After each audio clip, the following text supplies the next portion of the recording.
Boa noite, pessoal. Boa noite, professor. Bem?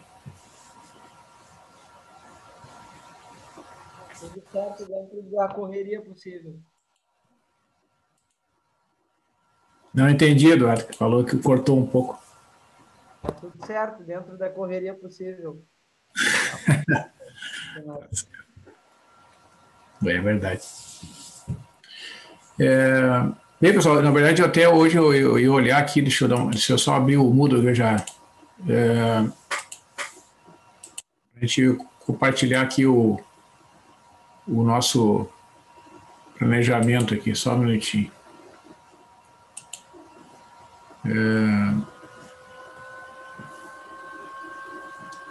Porque nas últimas aulas a gente tem visto o estudo de bases ortogonais, né? E deixa eu dar uma olhada aqui se não está na hora de a gente fazer uma atividade de avaliação. Eu tinha visto que... No dia 13. Dia 13 de maio, que é a próxima quinta-feira, né? Hoje é amanhã já. Isso. Tá, então eu vou planejar uma atividade de avaliação referente a essas questões sobre bases de espaços vetoriais, conjuntos ortogonais, bases ortogonais, que são os assuntos que a gente vem trabalhando aí nas últimas aulas, né? Especialmente das bases ortogonais, que são aquelas bases onde a gente consegue definir os coeficientes, né, dos vetores de uma forma mais simples, trabalhando com a operação do produto escalar.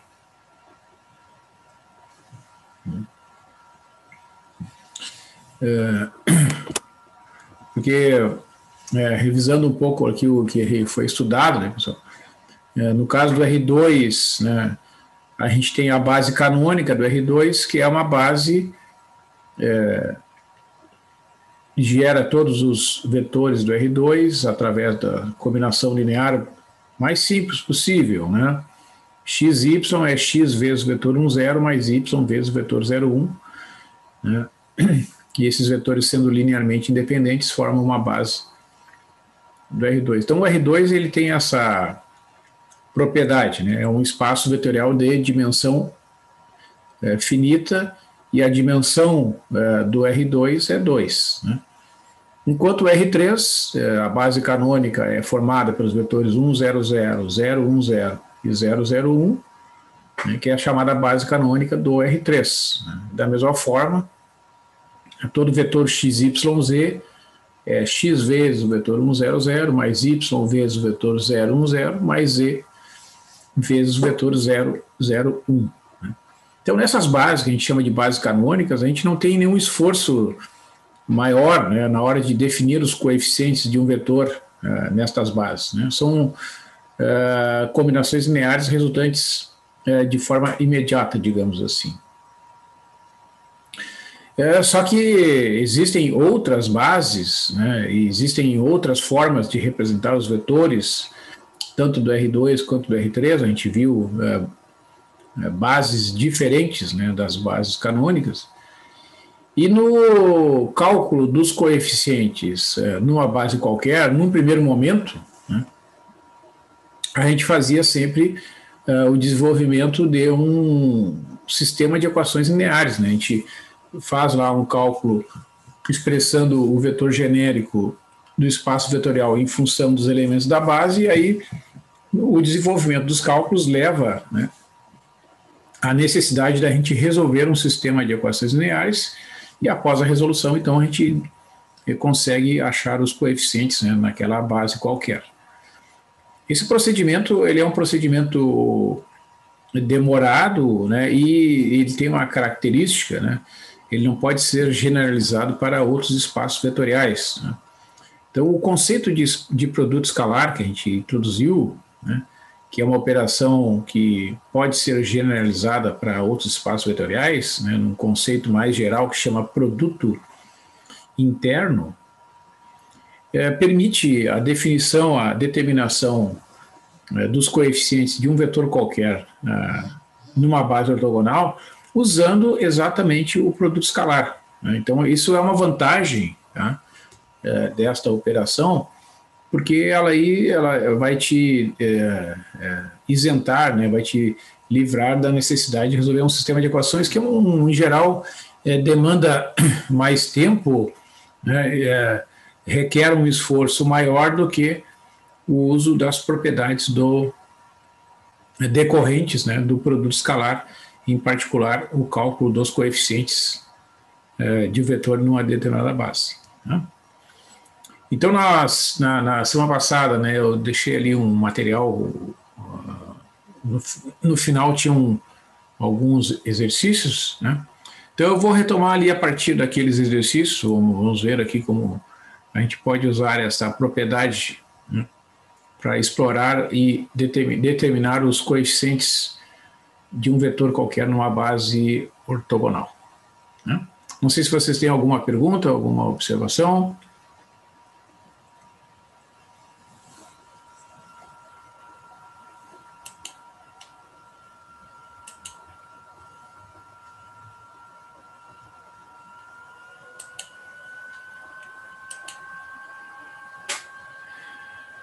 Então a gente está vendo aqui, né, pessoal, o documento que expressa, então,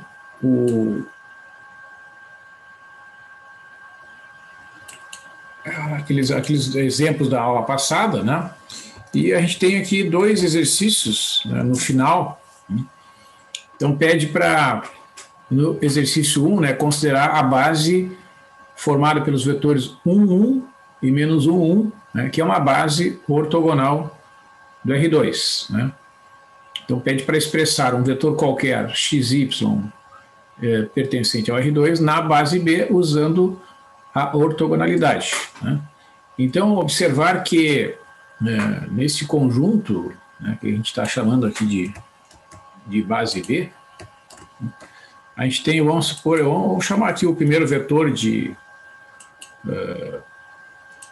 U1, digamos, tá? Só para a gente definir aqui a notação, né? Esse é o vetor U1, né? E aqui o vetor U2.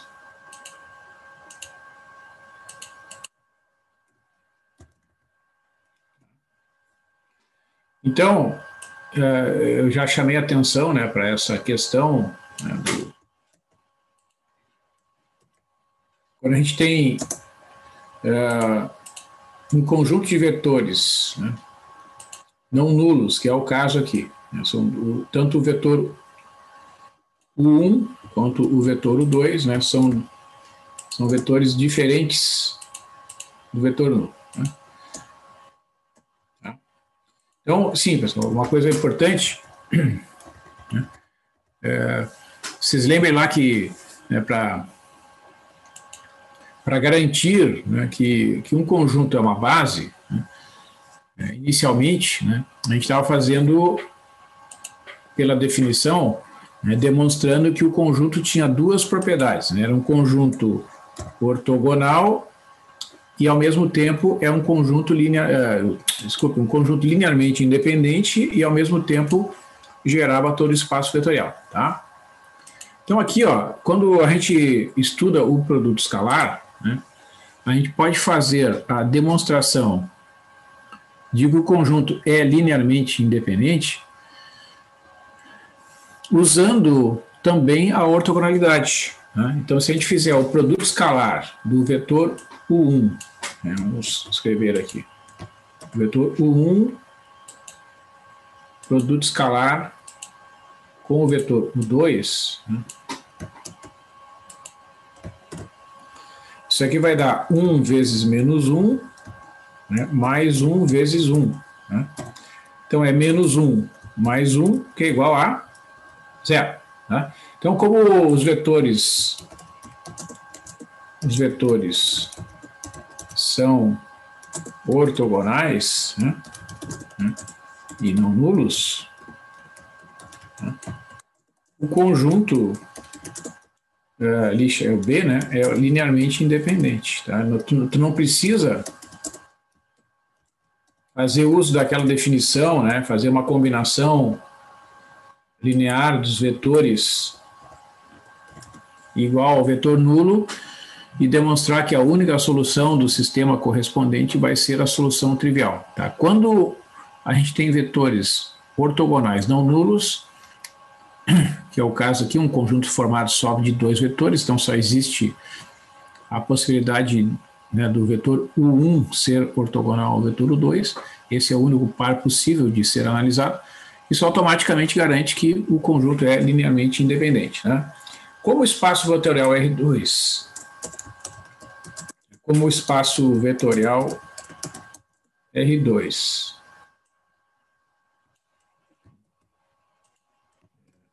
é um espaço de dimensão igual a 2, né? O conjunto B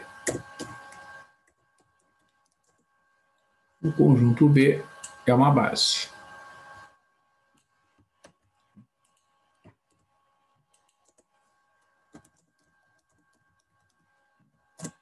Certo? Bom, então o que a gente viu, né? Que quando a gente tem uma base ortogonal, né, os coeficientes eles podem ser calculados usando o produto escalar. Né? Vamos recuperar aqui as fórmulas dos coeficientes. Lá no início do texto a gente encontra, então para não precisar, só para a gente andar um pouquinho aqui no texto, né? É bom. Ó, tá aqui, ó.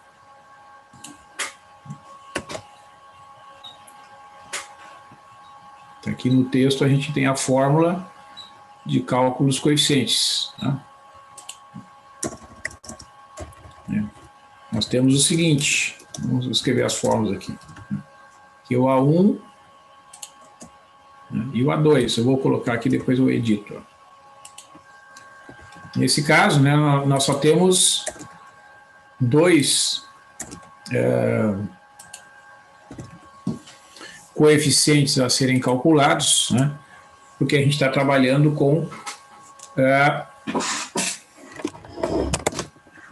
o espaço R2. Então, observa, o que é isso aqui? É o seguinte, ó, eu pego um vetor qualquer do R2, né? Então, lembre lá o conceito, né, que a gente está trabalhando aqui. Significa que este vetor ele vai ser uma combinação linear dos vetores da base, ou seja, ele será igual a um coeficiente, digamos, A1 vezes o vetor U1 mais um coeficiente A2 vezes o vetor U2.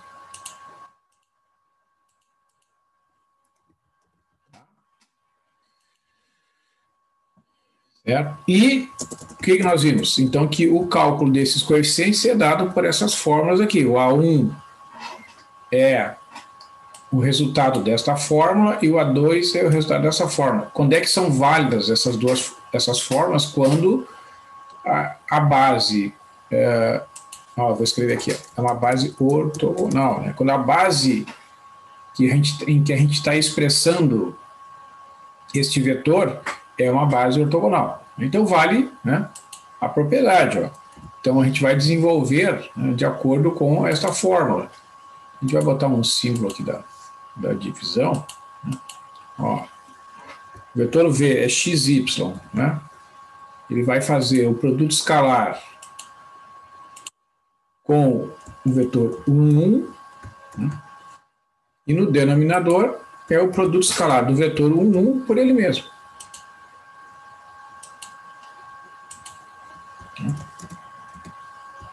Certo?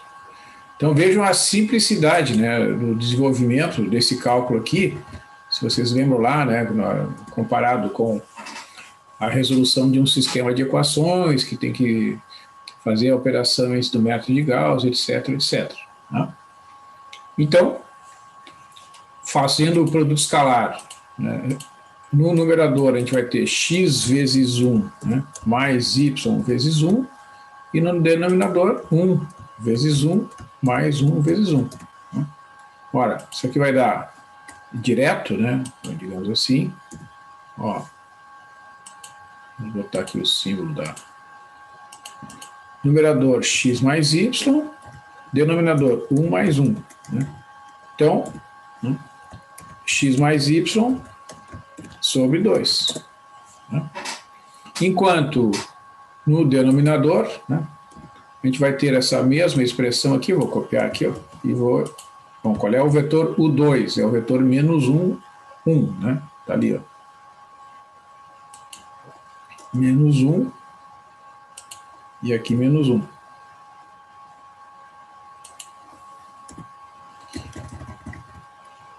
Então, fazendo as operações, vamos fazer passo a passo aqui para, né, a gente deixar bem claro como é que é feito o cálculo. X vezes o menos 1 mais y vezes 1, né? E menos 1 vezes menos 1 mais 1 vezes 1. Né?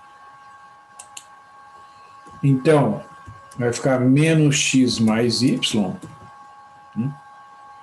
Vamos botar aqui o desenvolvimento. Menos x mais y dividido por 1 mais 1, né? Ó. Ou seja, menos x mais y sobre 2. Né? Então, eu tenho, né,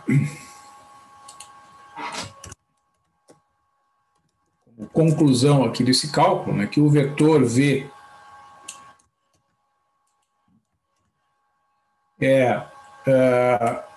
ó, no lugar do A1, eu vou escrever esse coeficiente aqui, né, x mais y vezes o vetor 1, e esse aqui é no lugar do A2. Né? Quem é o vetor 1? O 1 é o vetor 1, 1. Né? Quem é o vetor 2? É o vetor menos 1, 1. Né? Certo? Então, esta fórmula que nós estamos vendo aqui em tela, vamos aumentar aqui a fonte para a gente enxergar melhor. Esta fórmula que nós estamos vendo aqui na tela, né, nos dizem como obter qualquer vetor xy do R2, né, nesta base. Né. Então, né, por exemplo,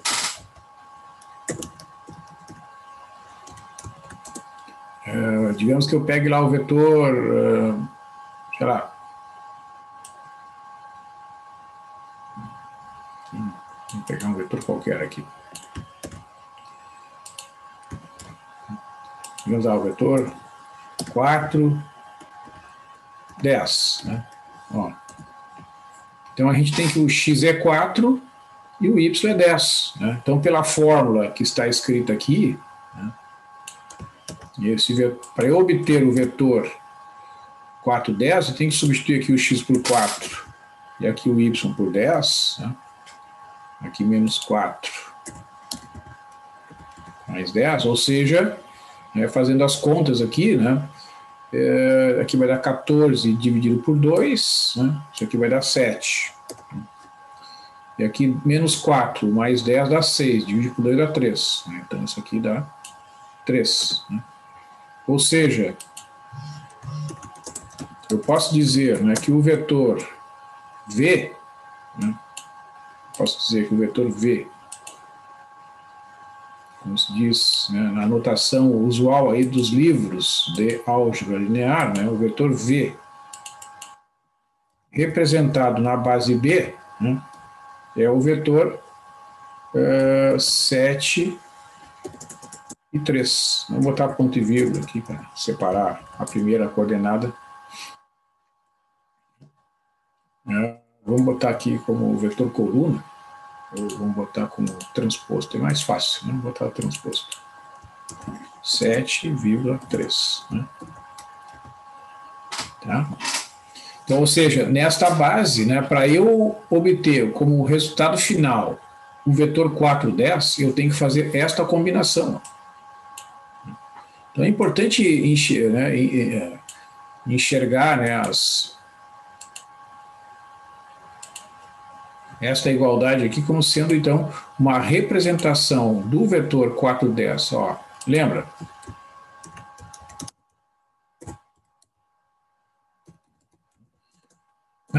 O que né, quando a gente escreve esse vetor aqui, a gente pensa lá que é um vetor que é 4 vezes o vetor 1, 0, né, mais 10 vezes o vetor 0, 1. Ou seja, na base canônica, né, a combinação que gera o vetor 4,10 é essa aí, 4 vezes o primeiro mais 10 vezes o segundo. Né? Então vocês vejam que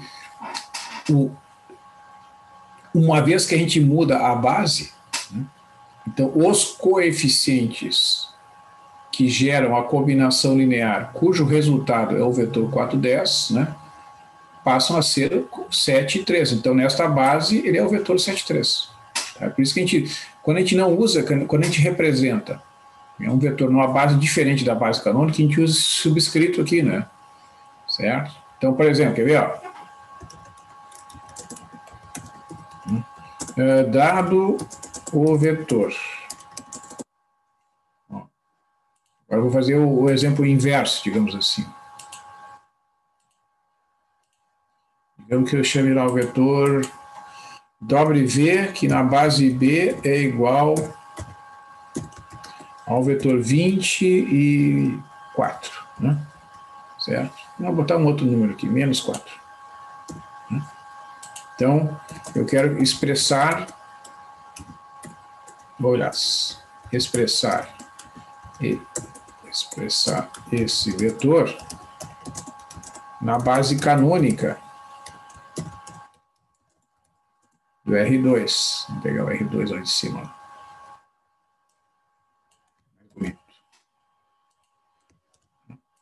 Agora eu formulei um exemplo inverso, digamos assim. É dado este vetor aqui. O que significa, né?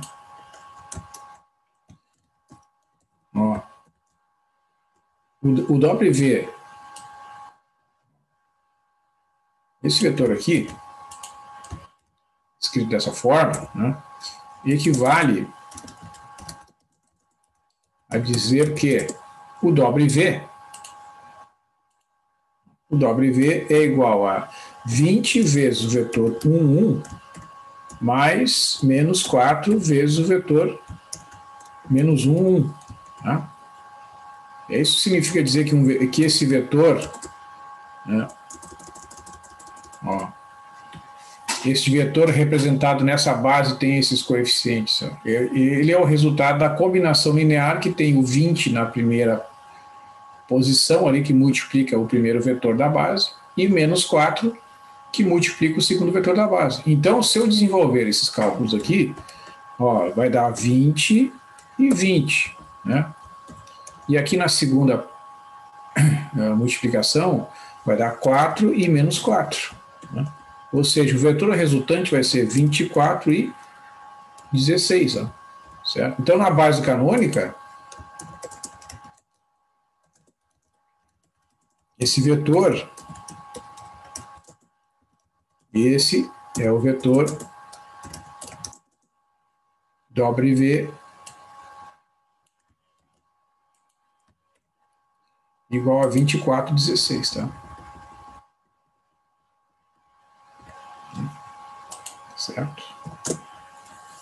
Então é muito importante observar, né, que na base canônica a gente não usa, né, na notação aqui dizendo que toda hora que é base canônica, porque os coeficientes da base canônica são as próprias coordenadas do vetor dado. Tá? Quando a base é diferente, a gente tem que usar esse subscrito aqui, né, e interpretar então que estes números que aparecem aqui nesta representação equivalem às coordenadas resultantes lá da combinação linear. Tá? Certo, pessoal? Alguma pergunta?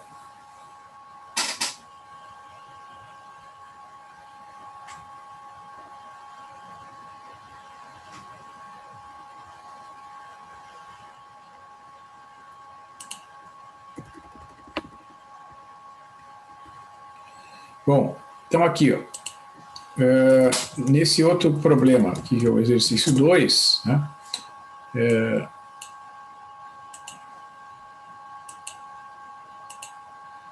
vamos considerar que é esse conjunto, né, de 3 vetores aqui. Então, aqui faltou até um parênteses aqui, foi bom ter trabalhado com esse exemplo aqui. Então, vamos considerar esses 3 vetores, né? Nós temos o vetor que eu vou chamar de vetor U1, né, que é o vetor que tem as 3 coordenadas iguais a 1.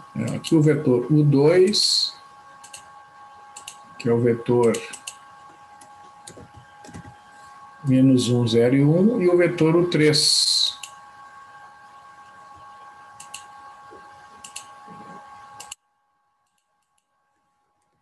Que é o vetor menos 1, 0 e menos 1. Então, ó, mesma coisa, né, pessoal? Se eu fizer, né, o produto escalar do vetor U1 pelo vetor U2, né? Vamos fazer aqui.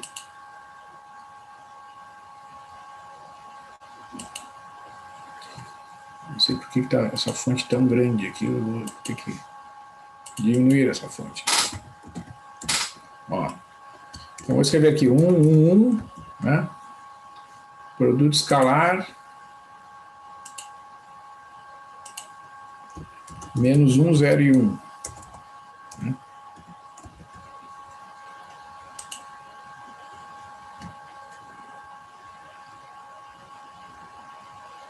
Tá? Então, olha só, vai dar...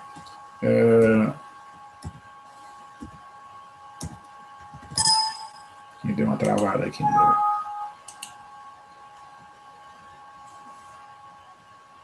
Vamos ver aqui. Ó, 1 vezes menos 1, né? mais 1 vezes 0, mais 1 vezes 1. Né? Isso aqui vai dar menos 1, mais 0, mais 1, que é igual a 0. Né? Então, esse cálculo, vamos reduzir essa fonte aqui, vamos ver se vai melhorar isso.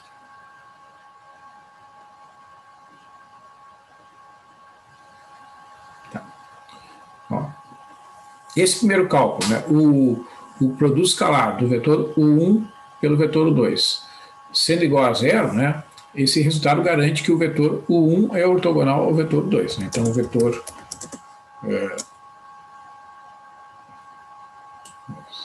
Tá estranho isso aqui. É o vetor U2, o vetor U1.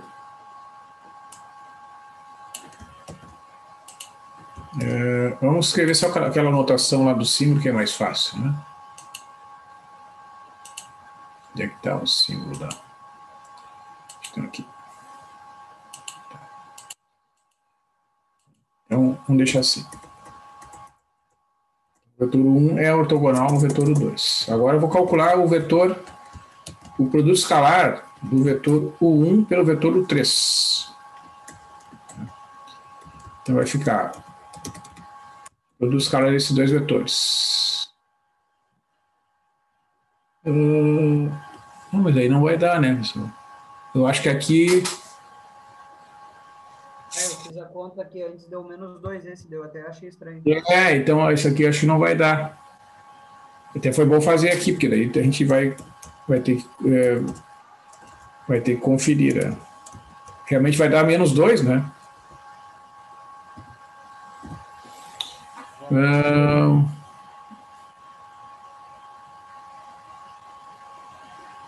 Eu acho que tem que botar o 2 aqui, ó. Aí acho que dá certo. Vamos passar para 2 aqui, ó. Eduardo, ó. Acho que aí resolve. Será?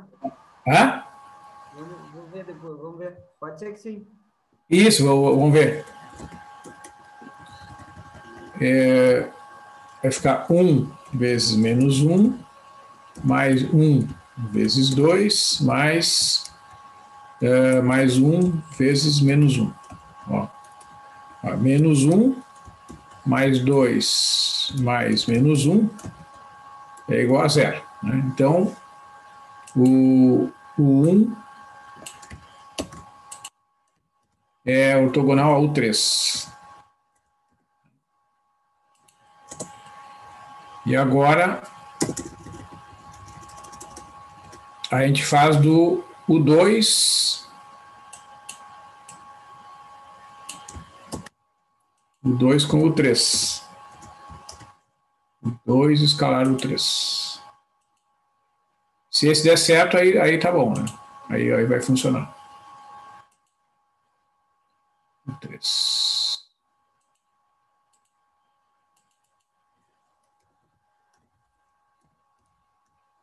Então, menos 1, 0, 1. Menos 1, 2, menos 1. Vou botar o pontinho ali para respeitar o produto escalar.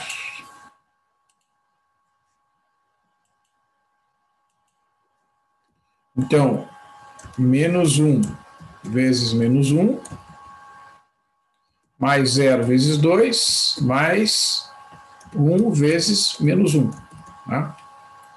Então, vai ficar 1 mais 0 mais menos 1, né? Que é igual a 0.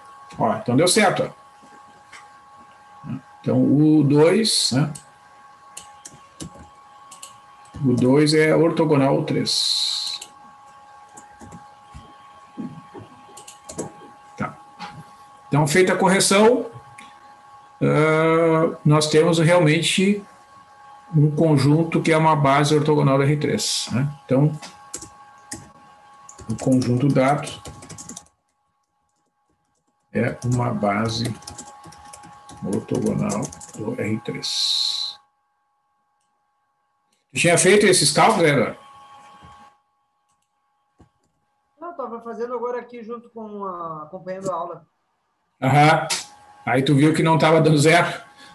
Eu vi que não deu zero aqui, ele achei até estranho. Aham, isso eu devo ter copiado do livro e na hora de digitar aqui algum coeficiente eu troquei, né? E aí resultou alguma coisa, aí não funcionou, tá? Mas aí já consegui achar uma solução aqui. Beleza. Então, olha só, né? Então eu tenho que pegar um vetor do R3, né?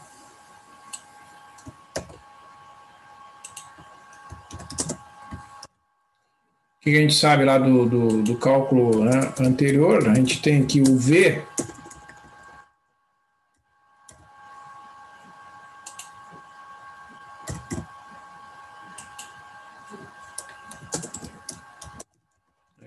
só para pegar aqui a notação genérica aqui do exemplo anterior, para ficar mais fácil, né? Em vez de ter esta combinação aqui, né,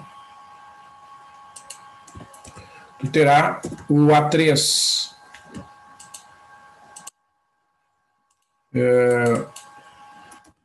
multiplicado pelo vetor V3. Certo? E agora tu terá, então, que usar essas fórmulas, né? O A1 para A2 para A3.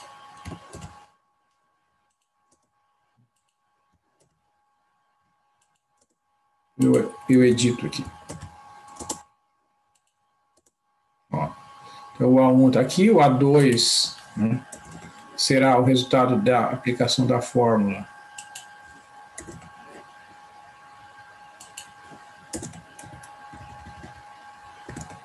e o A3 vai ser o produto escalar do V pelo V3 e o vetor do 3 pelo vetor do 3. Tá, então, vamos aproximar aqui para a gente conseguir enxergar. Vamos pegar o seguinte, vou fazer o seguinte, vou copiar os vetores aqui, aí fica melhor.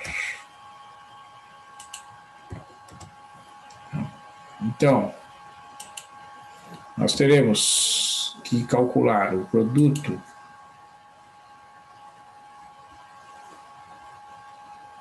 do vetor x, y, z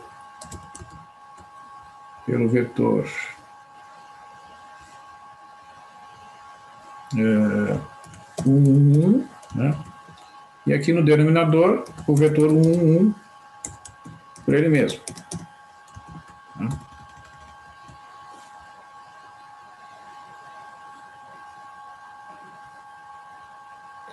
O produto escalar é uma operação muito simples, né? Então a gente consegue fazer, né? Principalmente quando os números são números inteiros, especialmente nesse caso aqui, são números inteiros no vetor da base, né? Que é o vetor 1, 1, 1. Né? Então a gente vai multiplicar x vezes 1, y vezes 1, né? X vezes 1 mais y vezes 1 mais z vezes 1, né? Tudo isso dividido por 1 vezes 1 mais 1 vezes 1 mais 1 vezes 1. Então, essas operações são muito fáceis da gente fazer nesse caso particular. Né? A gente vai ter x mais y mais e dividido por 3. Então, eu tenho a primeira das três coordenadas, né, desse vetor nesta base. Então, aqui, fazendo a adaptação para o segundo coeficiente, basta a gente trocar aqui ó, o vetor menos 1, 0, 1, né, no lugar do vetor 1, 1. Então, aqui a gente vai ter menos 1, 0, 1, e menos 1, 0, 1. Né? Então, da mesma forma, né, vai ficar x vezes menos 1, né, mais y vezes 0, mais z vezes 1. Né? E aqui vai ficar menos 1 vezes menos 1, né? Mais 0 vezes 0, mais 1 vezes 1. Né? Então, né, menos x mais e, né, dividido por 1 mais 0 mais 1, né, que é 2. Certo? Então, eu tenho aqui o coeficiente, você consigo diminuir aqui para ficar tudo a mesma linha. Fica melhor, né? Certo? E aqui no terceiro caso, né, mesma coisa, né, vamos copiar aqui, ó. A gente adapta aqui para concluir. Vai ficar, então, o menos 1, 2, menos 1. Né? Menos 1, 2, menos 1. Né? Menos 1, 2, menos 1. Menos 1, 2, menos 1. Então, aqui a gente vai ter x vezes menos 1, mais y vezes 2, mais e vezes menos 1. Né? Dividido por menos 1 vezes menos 1, mais 2 vezes 2, mais menos 1 vezes menos 1. Né?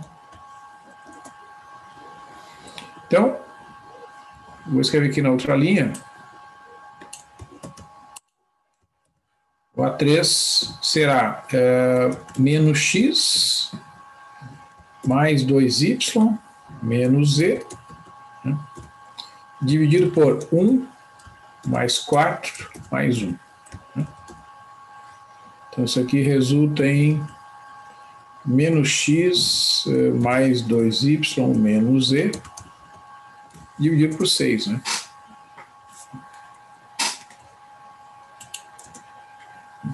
Uma conclusão, após essas contas, no R2 é bem mais simples, né? Mas, ó,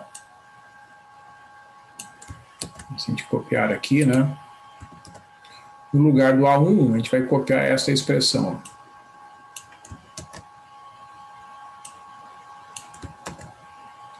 No lugar do A2,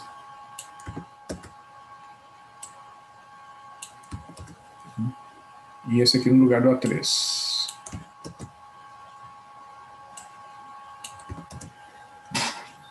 Certo? Então, essa é a solução, né, para esse problema, considerando um vetor V qualquer. Né? Se a gente pegar aqui o vetor x, y, z, pensando assim, né, em termos de detalhamento desta igualdade aqui. Né? Ó, o que quer dizer aquela igualdade ali?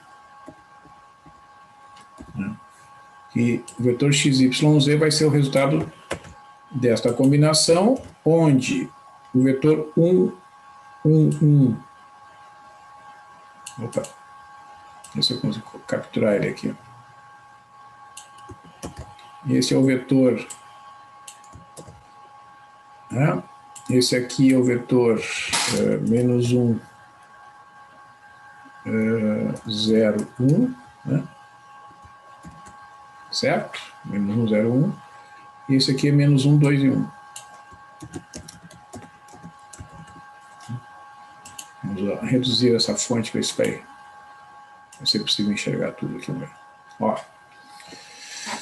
Então, então vejam, ó, o esforço que a gente está fazendo aqui, que também não é tão pequeno assim, mas embora sejam muitas operações, né, a vantagem desse processo aqui é que são operações só de adição e multiplicação, adição e divisão, né, operações diretas, digamos assim, né, não precisa resolver sistema, não precisa calcular pivô, nada, né, certo? Então, a vantagem é essa, né? Se eu quiser, por exemplo, vamos exemplificar aqui. Vamos pegar um vetor qualquer lá, R3. Digamos, sei lá, 3, 4 e 5. Né? Ó, esse vetor, né, vai ser 3 mais 4 mais 5 sobre 3. Né? Vezes o vetor 1, 1, 1, mais menos 3 mais 5 sobre 2 vezes esse aqui, né? Mais menos 3 mais 2 vezes 4 menos 5 sobre 6 vezes o vetor menos 1, 2, 1. Vamos ver quanto é que vai dar isso aqui, só para a gente tirar a teima. Acho que vai dar 0 aí no último, né? Parece que dá 0. 3 mais 4, 7 mais 5, 12. Aqui dá 4, né? 5 menos 3 é 2, sobre 2 dá 1. E aqui, ó, 2 vezes 4 é 8, menos 8 dá 0. Então aqui é 0. Essa é a combinação, né, que resulta desse vetor. Vamos ver se realmente está certo isso. Ó, vamos olhar isso aqui com uma fonte um pouquinho maior. Ó, vamos conferir aqui, ó, 4 na primeira posição, 4 vezes 1 dá 4. 1 vezes menos 1 dá menos 1. 0 vezes menos 1 dá 0. Então, 4 menos 1 dá 3. Né? Na segunda posição aqui é 4 vezes 1 é 4. 1 vezes 0 é 0. 0 vezes 2 é 0. Né? Somando dá 4. Na terceira coordenada, 4 vezes 1 é 4. 1 vezes 1 é 5. 1 vezes 1 é 1, mais 4 dá 5, aliás. E 0 vezes 1 dá 0. Né? Então, realmente, né, esse vetor, o 3, 4, 5 é o vetor 4, 1, 0. Né? Então, a notação... Né,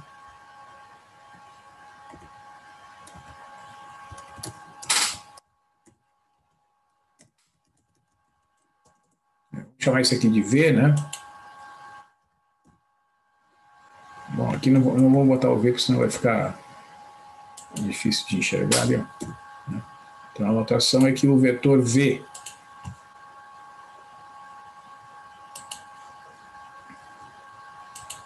é o vetor V. Quando ele é escrito nessa base chamada de B, ele é o vetor. Vamos botar aqui a notação de vetor transposto. Ó, é o vetor 4, 1, 0. na notação de vetor transposto. Certo? Então, digamos assim, foi tirado proveito, né, foi utilizada a propriedade da ortogonalidade na definição desses coeficientes. Ó, se vocês tiverem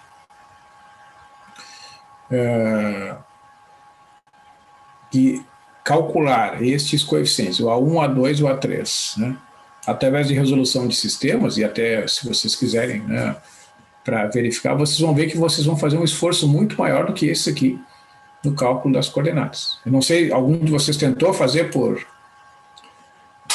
sistemas o cálculo daqueles coeficientes ali, não?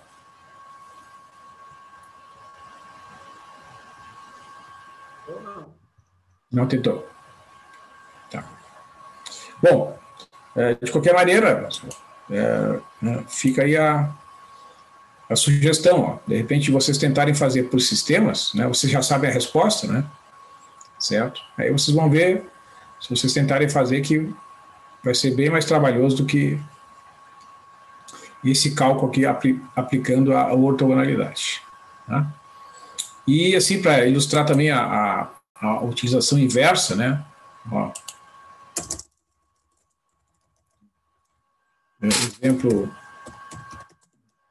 de conversão inversa, digamos assim, né?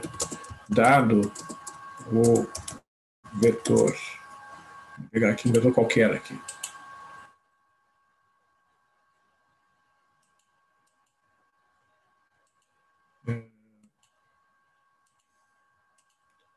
Vou pedir para vocês aí, dê uma sugestão de um vetor do R3 qualquer aí.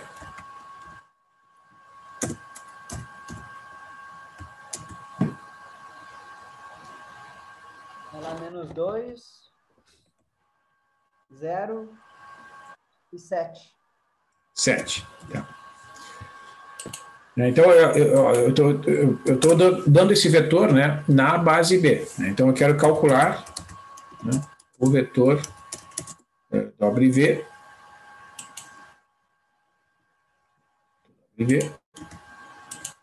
na base canônica.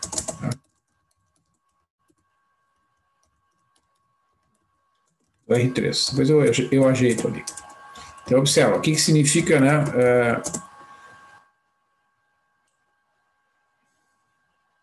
esta notação aqui, né? Certo? Isso aqui equivale a dizer que o vetor WV, ó, ele é menos 2 vezes o vetor que é chamado de U1, mais 0 vezes, está tudo no mesmo tamanho aqui.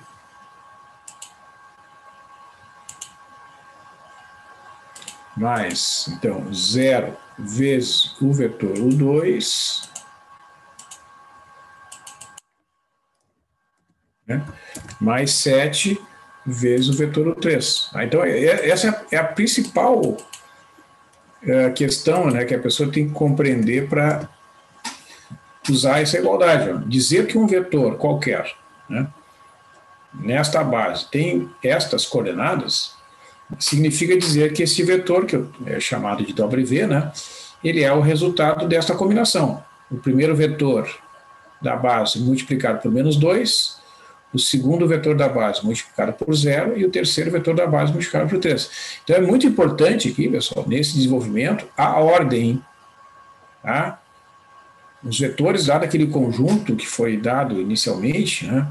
Depois eu corrigi ali, mas eles têm essa ordem. Esse aqui é o primeiro, segundo e o terceiro vetor. Tá? Então, usando exatamente esta ordem, né, eu posso fazer o desenvolvimento desses cálculos. Ó. Porque na hora que eu fizer a substituição, eu vou multiplicar o primeiro vetor, que é o vetor, acho que é 1, 1, né? Tá aqui, ó.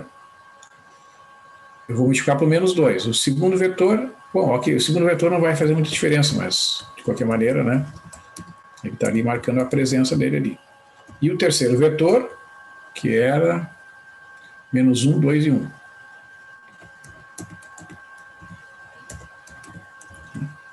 Certo? Então, substituídos, né, os vetores pelas suas respectivas definições, né, eu vou usar aqui a multiplicação pela definição, vai ficar menos 2, aqui vai ficar menos 2, e aqui vai ficar menos 2, né? Na hora que eu multiplicar por 0, aqui vai dar 0, nas 3 posições, né? E multiplicando aqui por 7, ó, vai ficar menos 7, 14 e 7, né? 7 vezes menos 1, 7. 7 vezes 2, 14, 7 vezes 1 é 7. Então, o vetor final, né, será a soma das coordenadas correspondentes, né? Menos 2, mais 0, mais menos 7 na primeira coordenada, né? Menos 2, mais 0, mais 14, né? E menos 2, mais 0, mais 7. Né? Ou seja, o vetor WV na base canônica é o menos 9, opa, ficou 2 sinais, menos 9, 12 e 5, né? Certo? Então, este vetor, né, é o vetor que, na base canônica, né, o WV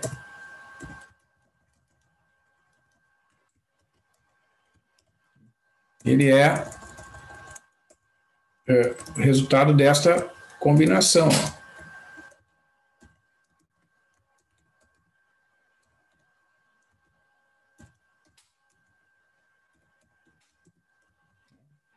Certo? Só que aquela coisa, como essa aqui é a chamada base canônica, né, a gente não escreve aqui o subscrito. Tá? Então o vetor é WV. Quando ele tiver esse índice aqui, ó, significa que aqueles coeficientes estão relacionados com os vetores da base, né, na ordem em que eles aparecem. Tá? Então é importante entender bem essa diferenciação aí, né, da representação de um vetor numa determinada base. Ok? Então,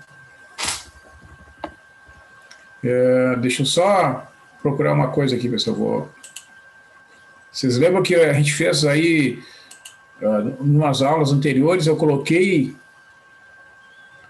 algumas afirmativas lá sobre espaços vetoriais, eu acho que vocês não responderam a elas, né? Estão lembrados?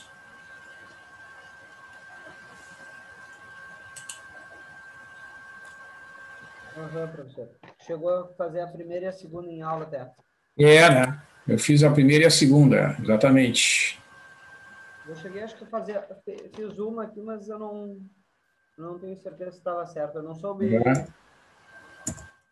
soube justificar. Não sei se era isso. Eu achei talvez meio óbvio, mas fiquei pensando que eu estava faltando alguma coisa nas minhas conclusões. O que eu acho aqui? Então, por exemplo, ó, essa afirmativa 3 aí, o conjunto WV dos vetores do R3 da forma XYZ, tais que o x mais y menos e igual a zero. É um subespaço vetorial do R3. Verdadeiro ou falso? Para mim é verdadeiro. É verdadeiro. Deixa eu ver o que eu coloquei aqui. Para mim é verdadeiro. Tá. Qual é a justificativa que tu colocou? Agora eu não estou com em mãos aqui, mas se eu não me engano eu botei assim, porque não sei se eu botei a reta agora, porque o ponto da origem está inserido na equação. Assim, ó, esse conjunto de pontos aqui, ó, ele não é uma reta, isso aqui é um plano. É um plano, desculpa, é isso. É um plano que passa pela origem. Passa pela origem, isso. Isso. O ponto 000. O ponto teria uma outra afirmativa, não? Para confirmar, por exemplo, a soma de dois planos teria que passar também, né? Não, a soma de dois pontos do plano tem que estar ali dentro do conjunto. Por exemplo, Dois pontos. Tu pega, por exemplo, sei lá, vamos supor, chega lá, vamos supor que um vetor U, digamos, tá? Vamos botar na anotação ali do equation que fica mais bonito. Digamos x, y, x, y, z, né? Esteja no conjunto, tá? Vamos supor. Vamos supor que ele pertence a esse conjunto aqui. Então, pela definição, né, a soma do x mais y menos z tem que dar zero, porque é por definição. Né? A condição para que um vetor esteja nesse conjunto é que x mais y menos z tem que dar zero, tá? Suponha agora que um vetor v, digamos, vetor v, digamos a, b, c, tá? Que também pertença ao W. Ok? Então, se ele pertence a W, a soma A mais B menos C tem que ser igual a zero. Tá?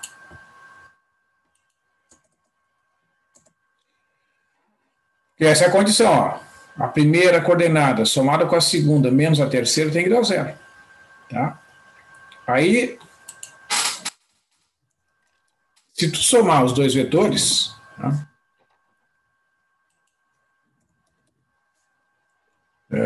O vetor U mais V, o vetor é o vetor x mais A, y mais B e z mais C, tá? Opa.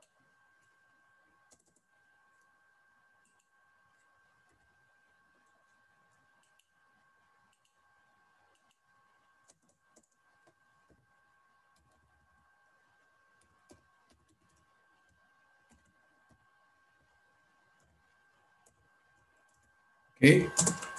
E observa, então, se eu somar, né, x mais A com o y, quem é o y aqui? É essa soma aqui, ó.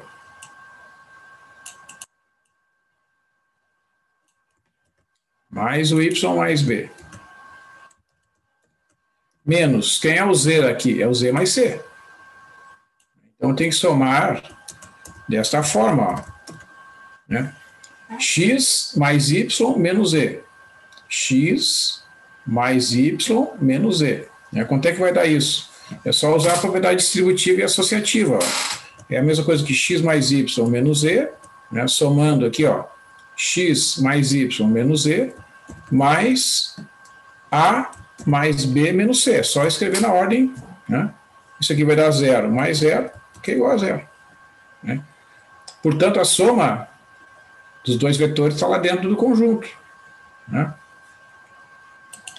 E se eu multiplicar, digamos, o vetor U por K, vamos pegar um vetor U ali e multiplicar por K. Né? Onde o K é um número real qualquer. Isso aqui é uma coisa que K vezes X, K vezes Y e K vezes Z. Tá? Então, a hora que se eu usar a definição, né, para verificar a propriedade, ó, qual é a soma que eu tenho que fazer? Da primeira com a segunda menos a terceira. Então, vai ficar K vezes X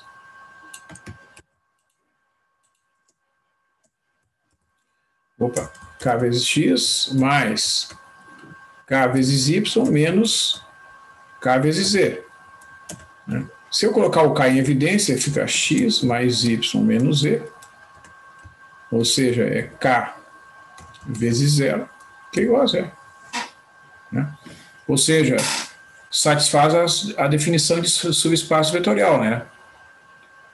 Tomando dois vetores dentro do conjunto, a soma deles está dentro do conjunto e a multiplicação de qualquer vetor por um escalar continua dentro do conjunto. Né? Então, isso realmente prova que o W é um produto escalar, né? É um subespaço vetorial. né?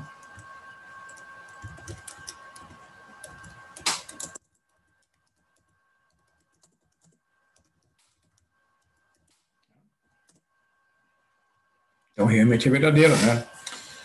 Essa afirmação, a soma de qualquer par de vetores do conjunto é um outro vetor do conjunto, né? Porque, veja, tu tem que partir da hipótese, olha, pega um vetor qualquer, x, y, z. Então, satisfaz essa condição. Pega um outro vetor qualquer, a, b, c. Então, satisfaz essa condição. Porque essa é a definição, né? É a condição para que um vetor esteja lá dentro. Somos dois vetores. Então, aqui, ó, o fato da soma da zero significa, né, que o vetor soma u mais v, ele pertence a W.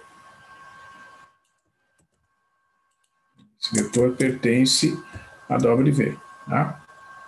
Esse cálculo aqui de baixo, multiplicando o vetor u por uma constante qualquer, faz com que o vetor resultante, que é kx, ky, kz, satisfaz também a condição de pertencimento, né? Significa que o vetor k vezes u, que é esse vetor aqui, ó, também pertence a W.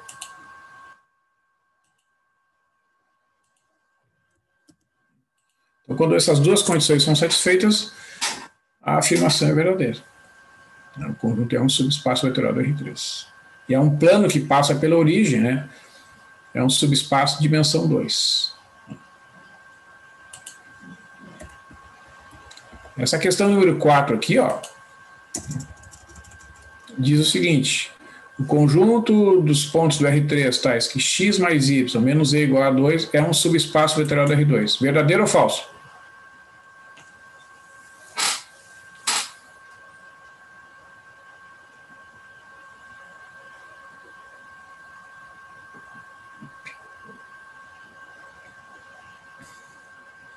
Eu botei falso, mas eu não soube justificar. Falso, por quê? Uma justificativa,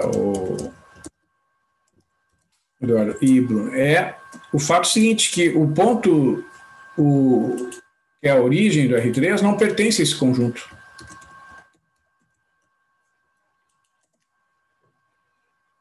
Por que não pertence?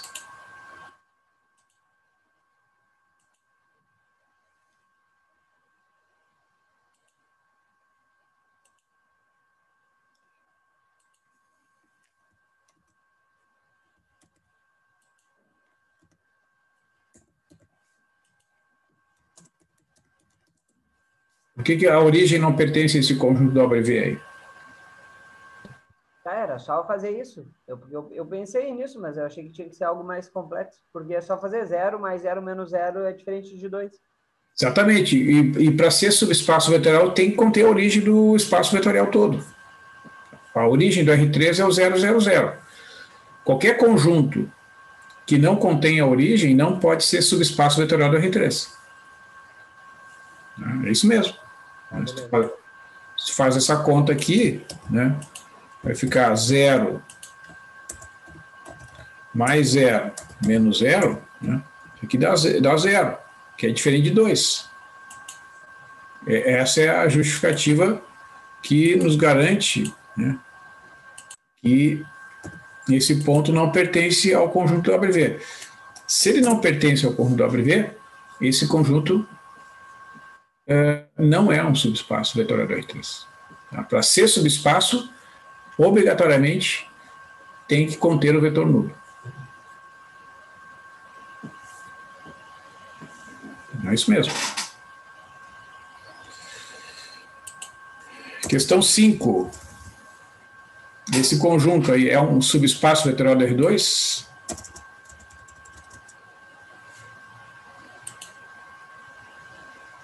Verdadeiro ou falso? Conjunto dos pontos do R2 tais que o x é maior ou igual a 0.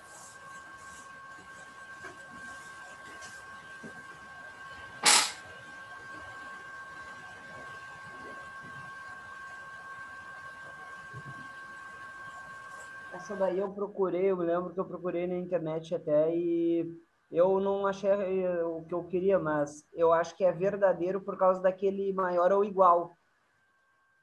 Se fosse maior que zero, eu botaria falso. Mas é falso. É falso? É. Quer ver? Ó, dá um exemplo aí de um vetor que pertence a esse conjunto aqui, por favor. Dá um exemplo aí. 2 e 1. 2 e 1. Beleza. Esse realmente pertence, né, a esse conjunto, né, porque o x é igual a 2. Né?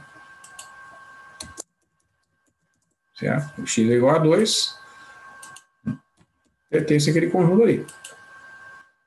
Agora multiplica esse vetor por um número. Pega esse vetor e multiplica por um número qualquer aí. Bota um número qualquer na frente do U aqui. Escolhe um aí. Pode ser o 3. 3. Tá. Vai dar o vetor 6, 3, né? Pertence ou não pertence? Ao conjunto do abreviado. Pertence. Pertence. Tá. Por quê? Quanto é que vale o x agora? Vale 6. Né? Muito bem. Tá. Ah, tá, mas se eu pegar um negativo, tá. Agora pega, exatamente, pega um negativo aí. Vou botar menos 4 aí.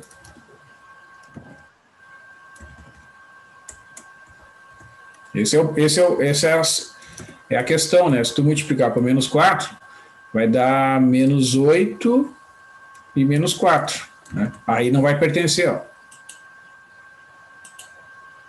Então, quando acontece, né, de não satisfazer uma das propriedades, né, certo?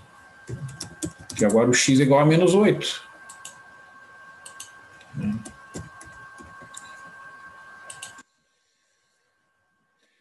Então, quando não é satisfeita uma das propriedades, né, que é exigido, ó, são duas propriedades. Pegar dois vetores, quaisquer, né? A soma dos dois tem que estar lá dentro do conjunto. E se tu pegar um vetor qualquer do conjunto e multiplicar por qualquer número real, tanto positivo quanto negativo, e mesmo que se for o zero, também vai estar lá dentro. Tá? Então, quando for testar, testa com positivos e negativos, né? Que daí tu tem uma visão melhor do que está acontecendo. Tá? Então, esse é um exemplo, ó. Isso é suficiente para provar que não é subespaço, como está dizendo que né, como a afirmativa está dizendo que o conjunto é um subespaço, a afirmativa é falsa.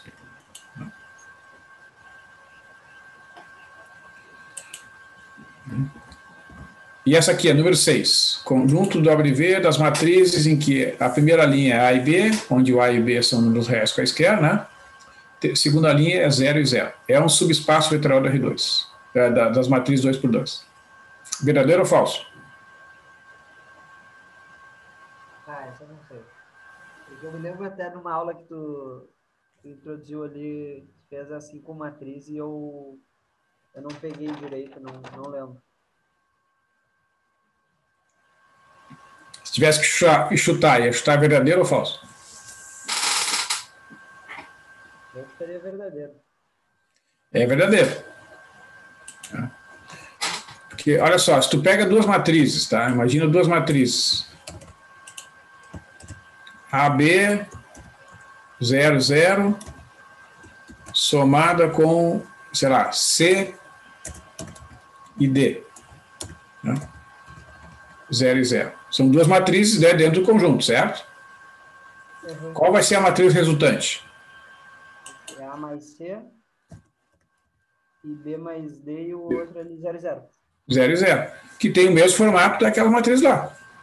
Isso aqui é um número, digamos, lá, E, né? Pode dizer que o A mais B é um E, isso aqui é um F, B mais D é F. O que interessa é o quê? Que a segunda linha é formada de zeros. O que tem na primeira linha pode ser qualquer número. O que interessa é a segunda linha ser formada de zero. Então, beleza. Agora, pega uma matriz qualquer, multiplica por uma constante. Vamos botar uma letra K aqui. O que vai dar? Vai dar K vezes A, K vezes A, K vezes B, K vezes 0, K vezes 0, que é 0 na segunda linha. Então, K vezes A, tu pode dizer que é um número, sei lá, X. K vezes B é um número qualquer, Y. Essa matriz, ó, está lá dentro. Segunda linha é formada de zeros, né? Então, isso aqui pertence, né? A soma pertence a W, e a multiplicação de qualquer matriz daquele formato ali, né, também pertence a W. Então, realmente, esse conjunto aí é um subespaço dentro do conjunto das matrizes 2×2. Né? Então, são bons exercícios, né, para trabalhar o conceito e essa necessidade de fazer a justificativa.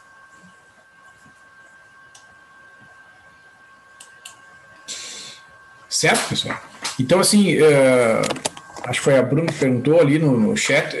Sim, quinta-feira, tá? Eu vou apenas disponibilizar o trabalho, né? Não vai ter aula gravada no Zoom na próxima quinta-feira, dia 13.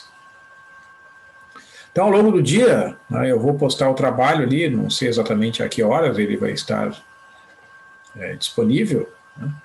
Então, eu vou procurar, assim, colocar algumas questões, né, relacionadas a essas afirmativas, assim, para vocês trabalharem essa necessidade, né, de fazer alguma justificativa, tá? E algumas questões relacionadas às bases ortogonais, né, que são essas propriedades que nós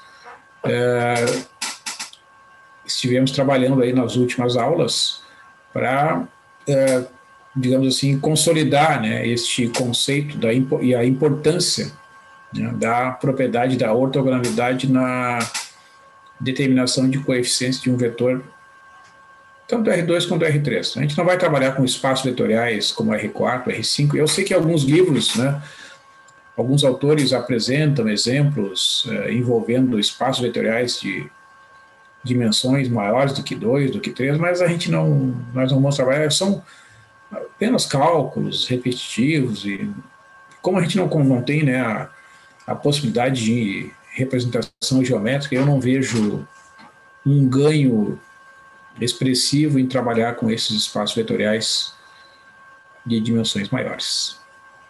Certo, pessoal? Certo, professor. Valeu. Então tá. Valeu a participação de vocês. Então, aguardem ao longo do dia da quinta-feira. Acho que eu vou fazer um trabalho em dupla, daí quem quiser fazer duplas, né, faz duplas, se não faz individual. Beleza. Então é isso. Continue se cuidando e até a próxima semana. Valeu. Boa noite. Boa noite.